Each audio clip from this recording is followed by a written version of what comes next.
অনেক দিন আগের কথা। আমি একটি মেয়েকে খুব ভালোবাসতাম। একদিন আমরা দেখা করলাম। মেয়েটি আমাকে জিজ্ঞেস করলো, কেমন আছো তুমি? ভালো আছি, তুমি কেমন আছো? আমিও ভালো আছি। তুমি কি আমাকে মিস করো?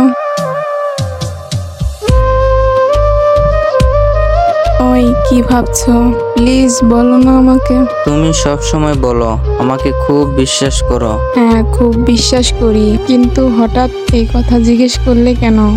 আচ্ছা, আমি যদি ছাদ থেকে লাফ দিতে বলি, তুমি কি লাফ দিবে? হ্যাঁ, আমি দু চোখ বন্ধ করে লাফ দেব। কেন লাফ দিবে তুমি? জানি তুমি আমাকে মরতে দিবে না। আমি লাফ দিলে তুমি আমার হাত ধরে ফেলবে। আমাকে কিছুতেই মরতে দিবে না তুমি।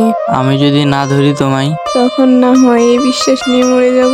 তুমি আমার হাতটি ধরতেও খুব চেষ্টা করেও পারোনি আমাকে বাঁচাতে। মেয়েটির এই কথাগুলো শুনে আমি মেয়েটিকে শক্ত করে জড়িয়ে ধরলাম। আমি থাকতে তোমার কিছু হতে দেব না। এই গল্পটি থেকে আমাদের শিক্ষা বিশ্বাস হলো ভালোবাসার মূল ভিডিও। যে ভালোবাসায় বিশ্বাস নেই সেই ভালোবাসা কখনো চিরস্থায়ী থাকে না।